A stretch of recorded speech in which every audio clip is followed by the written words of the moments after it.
Assalamualaikum warahmatullahi wabarakatuh. Halo anak-anakku semuanya, bagaimana kabarnya? Semoga kalian tetap sehat dan tetap semangat dalam belajar. Baiklah anak-anak, kita awali pertemuan hari ini dengan baca basmalah bersama-sama. Bismillahirrahmanirrahim. Anak-anak, pada kesempatan kali ini kita akan mempelajari materi fikih kelas 9 bab 2 tentang jual beli. Tujuan pembelajarannya adalah 1. Menjelaskan pengertian jual beli dan dasar hukumnya. 2. Mendeskripsikan ketentuan dalam jual beli. Dan yang ketiga, menganalisis macam-macam jual beli.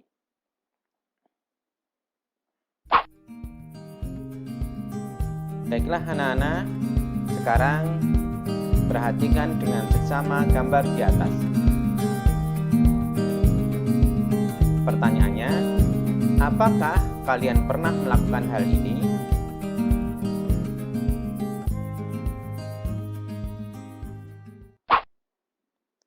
Sekarang kita memasuki materi tentang pengertian muamalah. Anak-anakku yang berbahagia, pengertian muamalah adalah hubungan antar sesama manusia yang didasarkan atas kebutuhan bersama. Artinya, kedua belah pihak saling membutuhkan sehingga kebutuhannya saling terpenuhi. Kemudian, jual beli merupakan salah satu bagian dari muamalah. Oleh sebab itu, jual beli dapat mengatur hubungan antar sesama manusia yang didasarkan atas kebutuhan bersama. Yang merupakan bagian muamalah adalah khiyar, lugotah, qirat, dan riba. Sekarang tentang jual beli. Anak-anak hebat, jual beli dalam bahasa Arab adalah al-bai'u. Menurut bahasa, jual beli adalah saling menukar.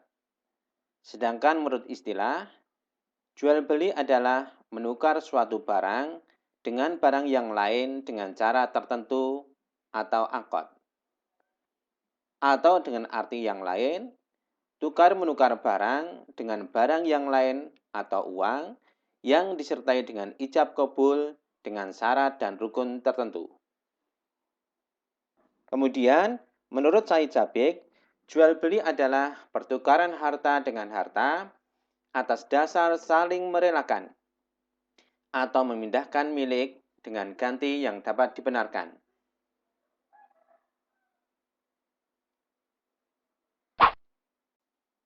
Apa dasar hukum jual beli? Dasar hukum jual beli terdapat dalam surat Al-Maidah ayat 2. Bunyinya, wa ta'awanu 'alal birri wat taqwa wa la ta'awanu 'alal itsmi wal 'udwan. Artinya, dan tolong menolong kamu dalam mengerjakan kebaikan dan takwa, dan jangan tolong menolong dalam berbuat dosa dan pelanggaran. Kemudian, dasar hukum jual beli yang kedua terdapat dalam surat Al-Baqarah ayat 275. Wa ahallallahu al-bai'a wa harramar riba. Artinya, padahal Allah telah menghalalkan jual beli dan mengharamkan riba.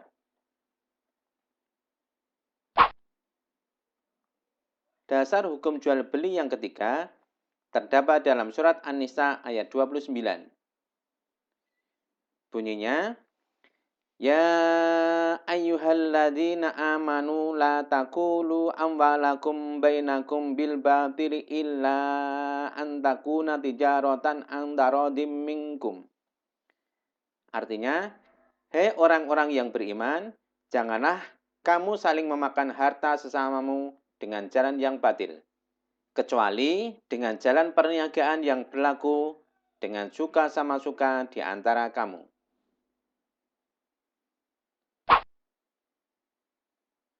Selanjutnya tentang hukum jual beli.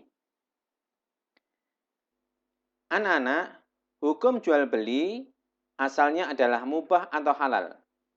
Artinya, orang Islam diperbolehkan untuk mencari kebutuhan sehari-hari dengan cara jual beli yang halal.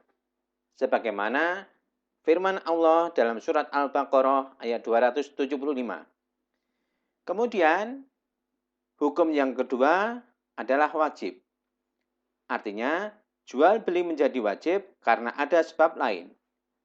Seperti apabila kebutuhan pokok manusia tidak terpenuhi, kecuali dengan jalan jual beli, maka jual beli hukumnya adalah wajib.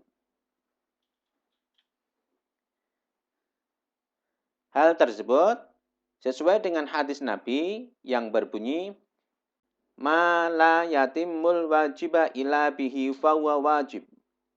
Artinya, yang wajib tidak sempurna kecuali dengan adanya sesuatu yang lain, maka sesuatu itu menjadi wajib pula. Hukum jual beli yang ketiga adalah sunnah, seperti jual beli kepada sahabat atau famili yang dikasihi, dan kepada orang yang sangat memerlukan barang itu.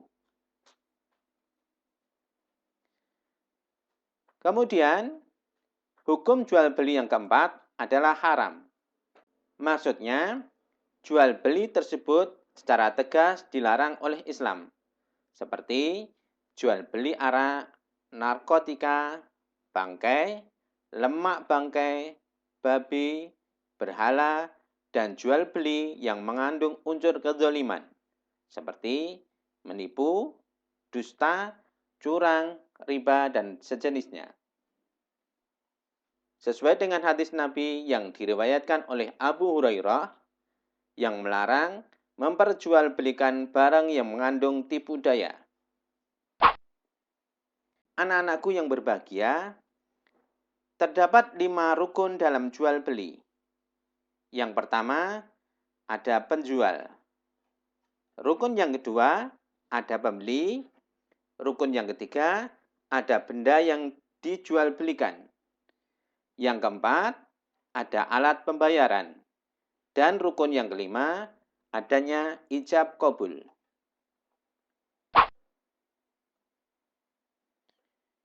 Selanjutnya, syarat jual beli. Anak-anak hebat, terdapat syarat sah dalam jual beli antara penjual dan pembeli. Yang pertama, penjual telah dewasa atau balik. Yang kedua, berakal sehat, karena adanya kekhawatiran terjadinya penipuan. Yang ketiga, tidak mubadir atau pemborosan. Sebagaimana Allah berfirman dalam surat Al-Isra ayat 27. Innal mubaddirina kanu ikhwana syayatin, wa kana syaitanu li rabbih kafura. Artinya, sesungguhnya pemboros-pemboros itu adalah saudara-saudara setan, dan setan itu adalah sangat ingkar kepada Tuhannya. Syarat jual beli yang keempat adalah kehendak sendiri.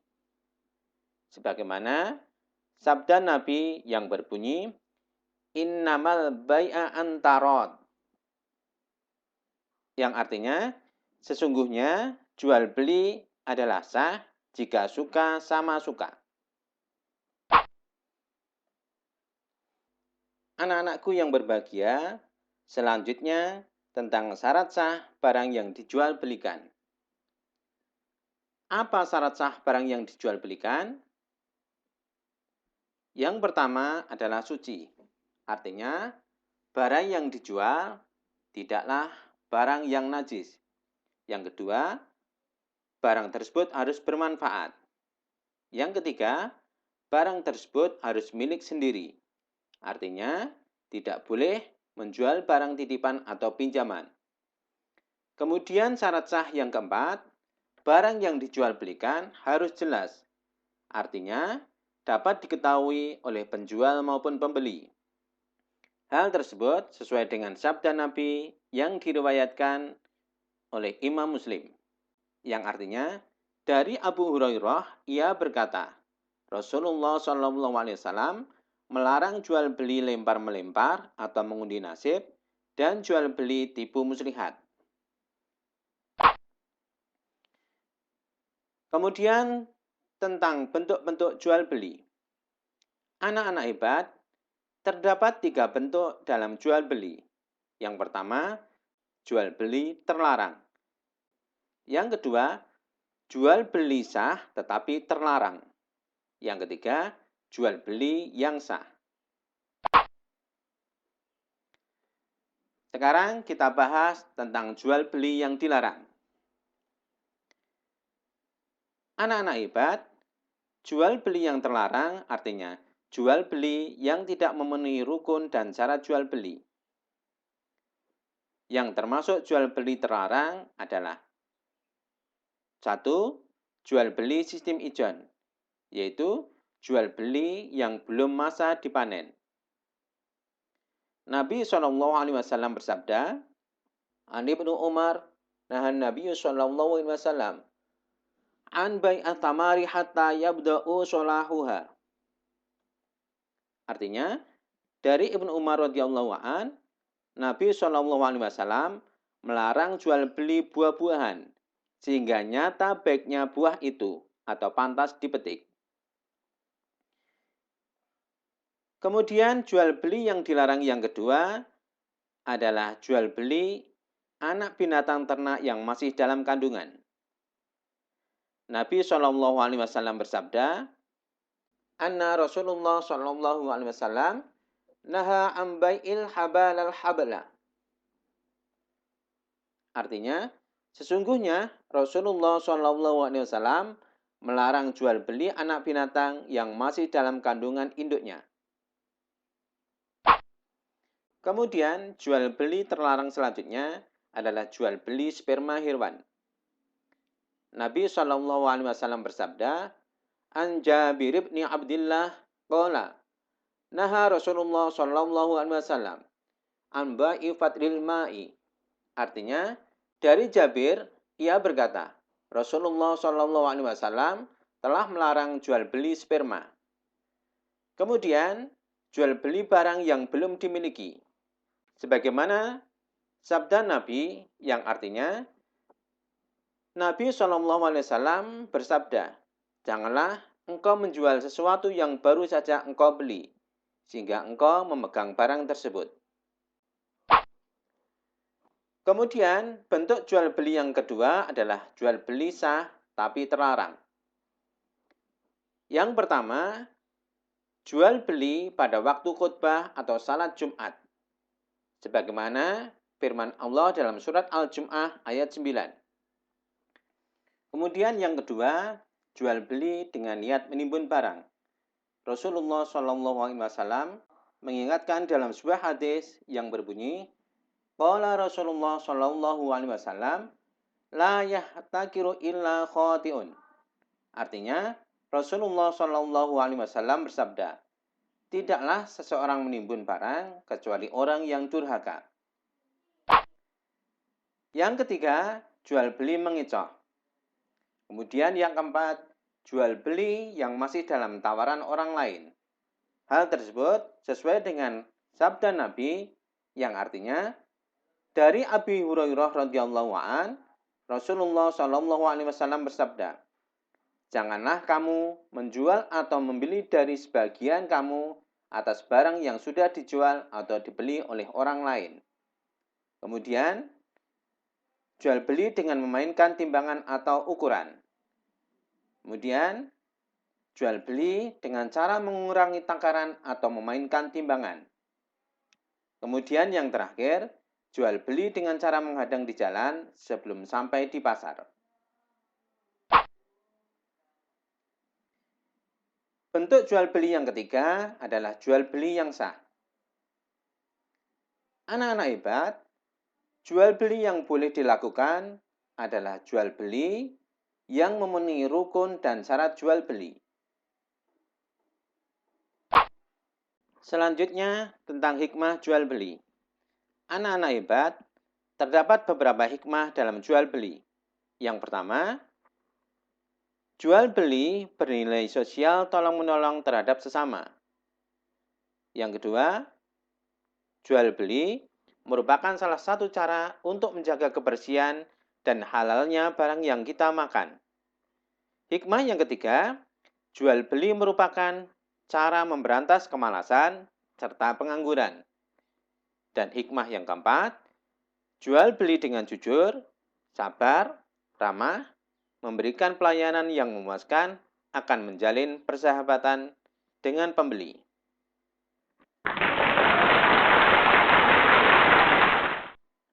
Anak-anak, sebelum Pak Guru akhiri pertemuan pada kesempatan kali ini, ada tugas yang harus kalian kerjakan. Yang pertama, apa yang dimaksud dengan jual beli? Yang kedua, sebutkan macam-macam jual beli dan jelaskan.